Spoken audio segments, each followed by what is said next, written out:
Oi pessoal, meu nome é Cecília Brustolini e esse é o Mundo que Fiz.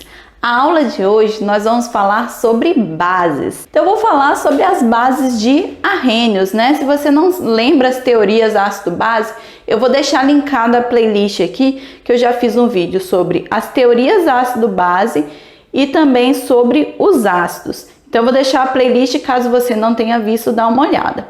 Então as bases de Arrhenius são aquelas que quando estão em um meio aquoso, elas vão liberar OH- no meio.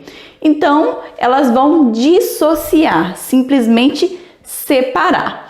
Por exemplo, eu tenho o hidróxido de sódio, que é o NaOH. Quando ele é colocado em água, ele vai separar Na+, OH-, tá? É como se várias moléculas de água aqui ficassem ao redor. Por ele separar, ele faz com que a solução ela possa conduzir eletricidade. Porque aqui nós temos um cátion e um ânion. Então, sim, ela vai conduzir eletricidade, vai ter corrente elétrica passando pela solução. Então, as bases, elas vão ter sempre um metal ou um NH4+, ligados ao OH. Então, se você viu que tem um OH e é um metal ou NH4 ligado, então sim, ele vai ser uma base. Nós temos exemplos de várias bases no nosso cotidiano. Por exemplo, nós temos a soda cáustica. A soda cáustica ela é muito utilizada por quem faz sabão em casa. Então, precisa da soda cáustica para fazer o sabão. Um outro exemplo de base é o hidróxido de cálcio, que é chamado de água de cal. Então é preciso colocar água no hidróxido de cálcio para ele virar o cal, né, que é o óxido de cálcio, que é utilizado, né, para rebocar paredes. Nós temos também o hidróxido de magnésio. O hidróxido de magnésio ele é utilizado para problemas estomacais, né? Então, por exemplo, se o estômago ele está mais ácido do que o normal, porque o nosso estômago ele já é ácido. Se ele está mais ácido do que o normal, então dá aquela azia, né? Aquele refluxo. Então, nós podemos tomar uma base fraca. Então, podemos, por exemplo, aí tomar o hidróxido de magnésio. Então, o hidróxido de magnésio, ele pode ser tomado, né? Existem outras bases que podem ser digeridas? Tem, por exemplo, uma banana quando está um pouco mais verde, um caqui quando também está mais verde, eles são básicos. E eles têm um sabor característico que nós chamamos de adstringente. Então,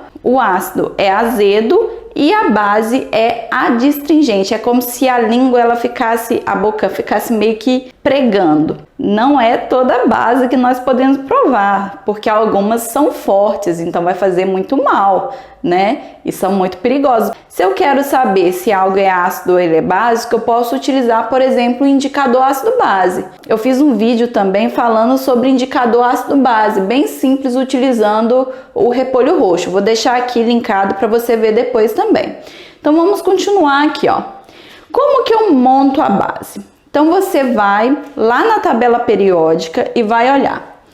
O OH-, não precisa olhar na tabela periódica que ele vai ser sempre -1. Aí você vai lá na tabela periódica e vai ver qual é a família que o cálcio tá. A família 2A, que é dos metais alcalinos terrosos. O cálcio vai estar lá. Como ela está na família 2A, então o NOx é +2. O alumínio, ele está na família 3A, então ele tem o NOx +3.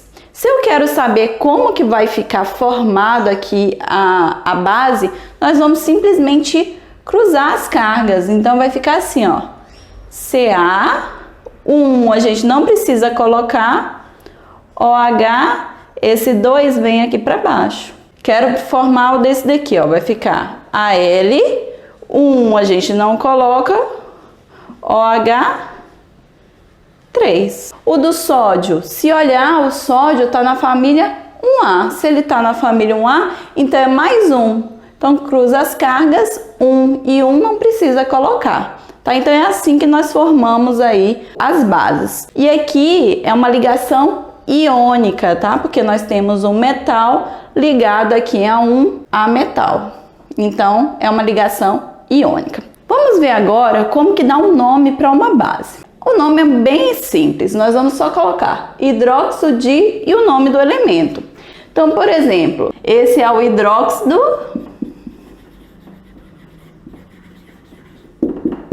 de cálcio.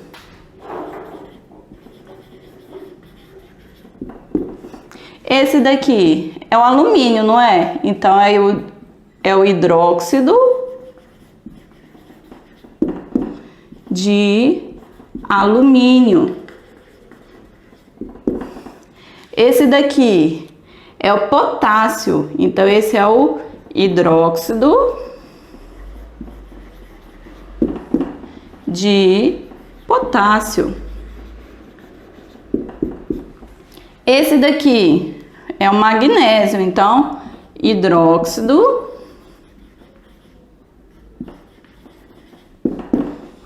de magnésio. Bem simples, né? E aqui nós temos hidróxido de ferro. E esse também é hidróxido de ferro. Eu posso ter dois com o mesmo nome? Não, né? Então, quando acontecer de aparecer dois hidróxidos que tenham o mesmo elemento químico, nós vamos pegar o NOx dele. O NOx é só pegar esse número que acompanha aqui, ó, ele vai ser o NOx. Então, esse é o mais 2 e esse aqui é o mais 3. Então, eu vou colocar aqui, ó, esse é o hidróxido de ferro 2 e esse aqui é o hidróxido de ferro 3. Nós podemos ainda usar igual nós fizemos para ácido. Para ácido, aquele que tem o menor NOx, nós colocamos a terminação oso. E aquele que tem o maior NOx, colocamos ico. Então, nós podemos ainda escrever esse aqui como hidróxido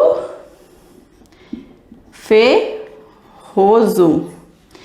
E esse aqui podemos escrever como hidróxido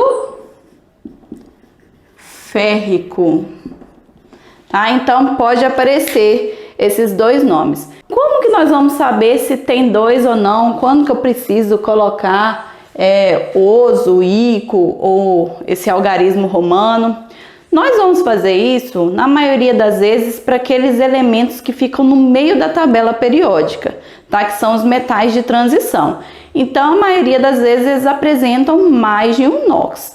Os principais são esses, ó. Ferro, níquel e cobalto. Então, ele pode ser mais 2 ou mais 3, que nem foi aqui, ó. Mais 2 e mais 3. E o cobre e o mercúrio pode ser mais 1 e mais 2. Vamos ver agora a força. A força de uma base, ela está ligada com a sua solubilidade. Então, se a base ela é solúvel em água, então ela também vai ser forte. Então, as bases fortes vão ser aquelas da família 1A e 2A da tabela periódica, exceto o berílio e o magnésio, que eles são fracos, tá? Então, eles não são fortes. E fraco vai ser todo o restante, incluindo o berílio e o magnésio. E a solubilidade, então, o forte é solúvel, então todos da família 1A e 2A são solúveis e o restante é insolúvel em água. Gente, eu espero que vocês tenham entendido. Se você não entendeu alguma coisa, deixa aqui nos comentários a sua dúvida. Se você gostou do vídeo, se inscreva no canal, curta o vídeo e compartilhe com seu amigo. E eu te vejo no próximo vídeo. Tchauzinho!